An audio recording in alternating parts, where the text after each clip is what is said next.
लौट जाती है उधर को भी नजर, क्या कीजिए अब भी दिलकश है तेरा हुस्न, मगर क्या कीजिए अब भी दिलकश है तेरा।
पाला बच्चा।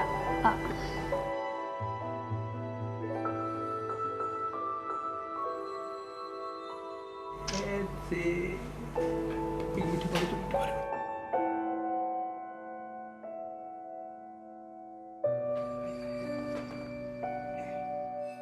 चले जी, चले चले चले चले चले चले चले चले। Okay, bye bye. Bye bye, पारी दे दो मामा को। Bye bye.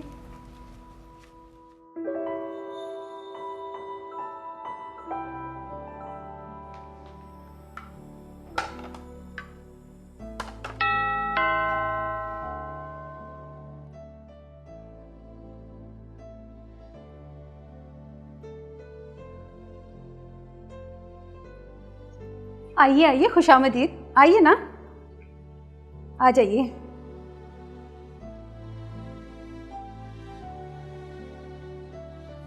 हमने आपको तंग तो नहीं किया? नहीं नहीं, बैठिए, मैं ये सामान अंदर रखती हूँ। वैसे आप ही की हिम्मत है, घर को भी संभाल रही हो और लोगों के मसले भी हैंडल कर रही हो। अच्छा, तो और क्या, हमसे तो अकेला घर नहीं संभाला जाता। आप दिल से नहीं चाह रही होंगी ना, इसीलिए नहीं संभाला जाता होगा। हाँ तो क्या, सब कुछ हमने ही करना है, कुछ काम मर्दों के लिए भी तो छोड़ देने चाहिए। मैं इसके बिल्कुल बरक्स सोचती हूँ, क्या सब काम मर्दों ने ही करने हैं? आपने हमें खैर से बुलवाया था। मैं जरा थोड़ा काम कर लूँ, फिर हमें एक कंप्लेन कराने जाना है।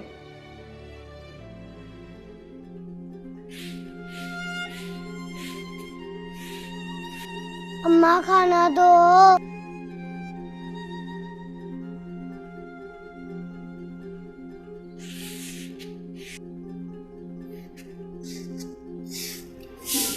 खाना खाना है। अभी रुक जा, अब्बा आएगा तो फिर खाना लेके आएगा।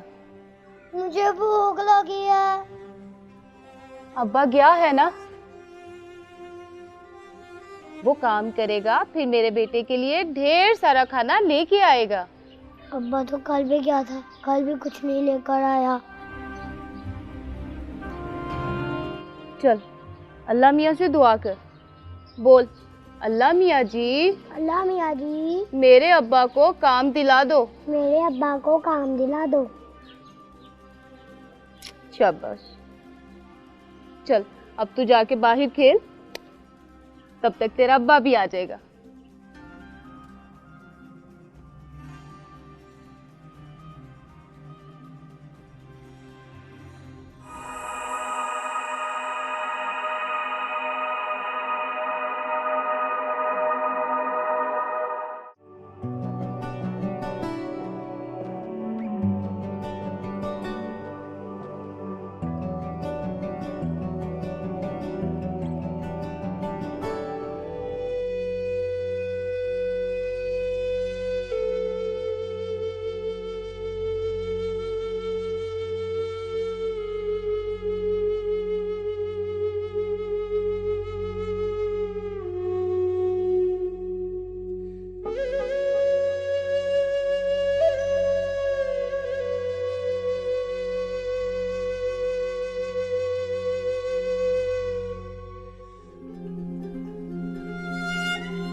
पता तो है तेरे अब्बा का, तुझे उनकी बात मानना ही पड़ेगी। क्यों? क्या मैं इंसान नहीं? क्या मुझे कोई हक नहीं अपनी जिंदगी का फैसला करने का? हमारे घर में फैसले का इख्तियार सिर्फ उनको है। लेकिन मैं भी पढ़ना चाहती हूँ। उनसे कह दें कि मुझे पढ़ाई मुकम्मल करने दें, फिर वो जो कहेंगे मैं वही करूँगी। पढ़ के क्या करोगी बेटी? आपने भी उनकी जुबान बोलना शुरू कर दी है ना अम्मी। आप जानती है ना आपने कितनी मुश्किल से उन्हें मेरे कॉलेज और यूनिवर्सिटी जाने पे रजामंद किया था। आप ही चाहती थी ना कि मैं आगे पढूं, और अब आप ही कह रही हैं। क्या रोना धोना मचाया हुआ है? ये कह रही है कि अभी ये पढ़ना चाहती है, अभी ये शादी नहीं करना चाहती। तुम इसकी हिमायत मत करो महबूब फातिमा। बच्चियों के रिश्ते रोज रोज नहीं आते, पर तो ये बाद में भी सकती है। ये क्या कह रहे हैं आप? ठीक कह रहा हूँ, जो कुछ भी कह रहा हूँ। कोई दूसरी बीवी भी नहीं बनाएगा इसको। आप अपनी बेटी के बारे में बात कर रहे हैं। बकवास बंद करो तुम। अब्बा प्लीज चुप करो तुम भी। मैंने जो कुछ कह दिया है उसके खिलाफ मैं एक लफ्ज नहीं सुन सकता। अब्बा आप ये जुल्म नहीं कर सकते। जुल्म? मैं जालिम हूं ना? जालिम हूं मैं, जालिम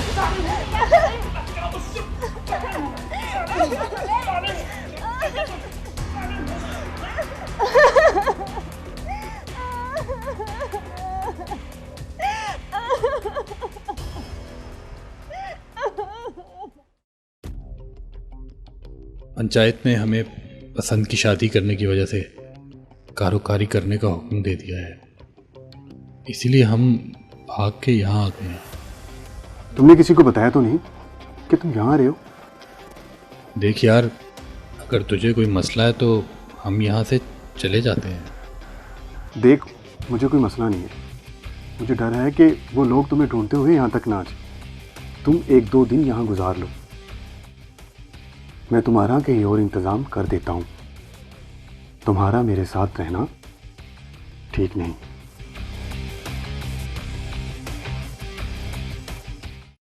देखिए जी, अब आप लोगों के भरोसे पे मैंने छलांग तो मार दिया और इलेक्शन में खड़ी भी हो गई हूँ, पर अभी आप लोगों पे है कि आप लोग मुझे जितवाएं या हराएं।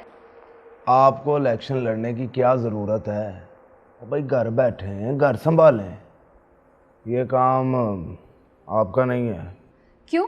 औरत आखिर मर्द के शाना बेशाना काम क्यों नहीं कर सकती? इसमें हर्ज ही क्या है? दुनिया भर में औरत को बराबरी का हक दिया गया है।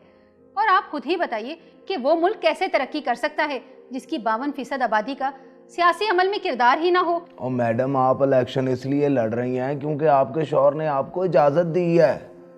हमारे माशरे में मर्द औरतों का बाहर निकलना पसंद नहीं करते, और वो तो उनको वोट डालने के लिए जाने नहीं देते। देखिए, बात अगर इजाज़त लेने की है तो इसमें कोई बुराई भी नहीं, लेकिन मर्दों को भी इस बात के बारे में सोचना चाहिए कि अगर वो ये फैसला करते हैं कि उन्हें इलेक्शन लड़ना है या कोई भी काम करना है, तो क्या वो अपनी बीवी से इजाज़त मांगते हैं? इजाज़त मांगना तो दूर की बात, वो तो अपनी बीवी से मशवरा लेना भी गवारा नहीं करते। क्या औरत को खुदा ने दिमाग नहीं दिया? और दिया होगा, मगर जिस अंदाज में मर्द सोच सकता है ना, औरत नहीं सोच सकती। सोच है आपकी, और बड़ी तंग नज़र सोच है। आप मर्द तो चाहते ही ये हैं कि औरत सांस पी ले तो आपकी मर्जी से, आप कहें तो वो खाए, आप कहें तो वो पिए, आप कहें तो वो हंसे और आप कहें तो वो रोए। क्या हम आपके गुलाम हैं? आखिर हमें आप बराबर का इंसान कब समझेंगे? बाजी, अब ऐसी बात भी नहीं है। ऐसी बात है। आप लोगों ने पिछले इलेक्शन में देर में क्या किया है उसकी रिपोर्ट ये मेरे हाथ में है, और इसमें लिखा है कि 325 पोलिंग स्टेशन में से सिर्फ 9 में खवातीन ने अपना हक राय दही का इस्तेमाल किया। क्या ऐसा नहीं हुआ? हुआ होगा, मगर इससे क्या फर्क पड़ता है? आपको फर्क नहीं पड़ता होगा, यही तो मसला है कि आपको फर्क नहीं पड़ता, लेकिन हमें बहुत फर्क पड़ता है। आपको तो इस बात से भी फर्क नहीं पड़ता कि औरत से शादी से पहले उसकी मर्जी पूछी जाए, और आपको तो इससे भी फर्क नहीं पड़ता कि उसे विरासत में हिस्सा दिया जाए। बाजी, आप तो पक्की लीडर बन गई हैं। वैसे तकरीर अच्छी कर लेती हैं आप। इसमें लीडर बनने की क्या बात है? क्या ये सारी बातें सच नहीं? विरासत में हिस्सा हो या शादी से पहले इजाजत या फिर बच्चों की तालीम, क्या ये हमारे आईनी हकूक नहीं? हम आपसे तो कुछ नहीं मांग रहे। लेकिन बाजी, लोगों की सोच बदलने में वक्त तो लगेगा ना। लोगों की नहीं, मर्दों की कहो। आपने बेचारी माई जूरी के साथ बलोचिस्तान में क्या नहीं किया? उसे जहनी अजियतें अलग दी, मुकदमे अलग से। उसके गांव गंदाखा में तरक्याती काम इंतकामी तौर पर नहीं होने दे रहे। उसका कसूर महज इतना था कि उस बेचारी ने भी मेरी तरह अपने आईनी हक के तहत इलेक्शन में हिस्सा लिया, लेकिन वहाँ के सरदारों और जागीरदारों को ये बात गवारा नहीं कि कोई उनके सामने आए।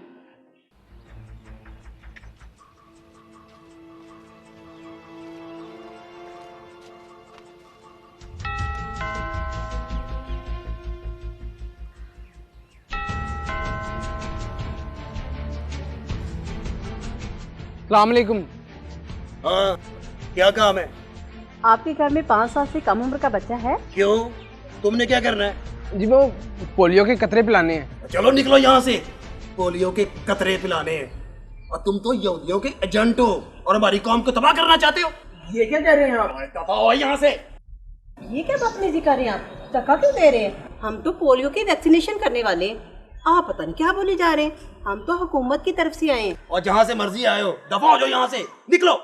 और खबरदार जो मुझे इस इलाके में दोबारा नजर आए तो।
बहुत खूबसूरत पोस्टर बनाया। शुक्रिया जी, शुक्रिया।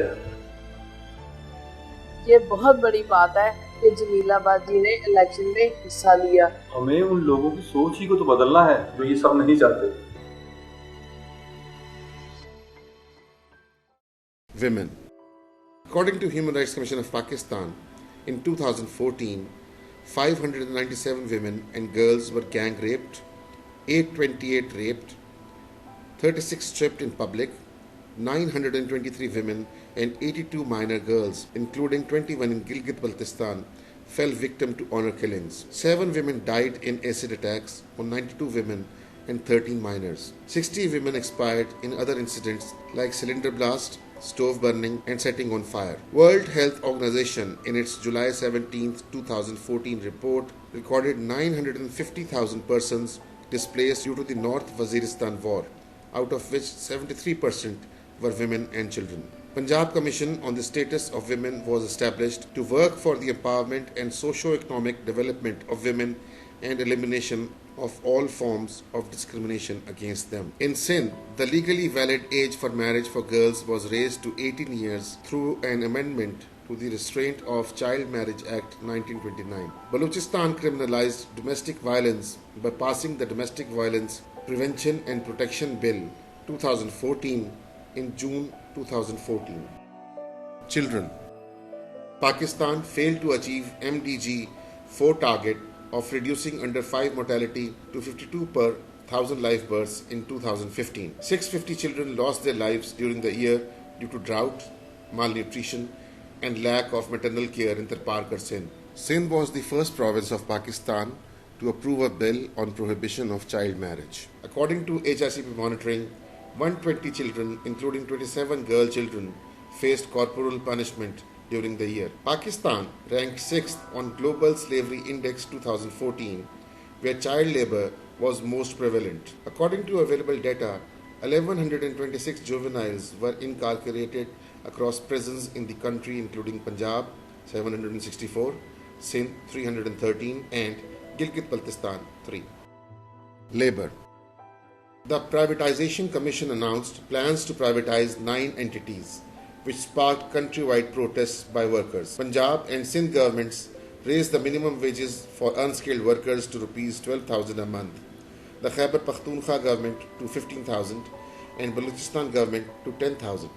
However, most of the workers did not benefit. 82 persons died and more than 88 were injured in at least 38 occupational accidents in 2014. Education, rights of the disadvantaged. The combined federal-provincial budgetary allocation to education was the lowest in South Asia at 2% of gross domestic product (GDP). Violent attacks on educational institutions were widespread, especially in Balochistan and the northwest. A terrorist attack on any army public school in Peshawar resulted in 150 deaths, most of them children. Pakistan had the second highest number of out-of-school children in the world.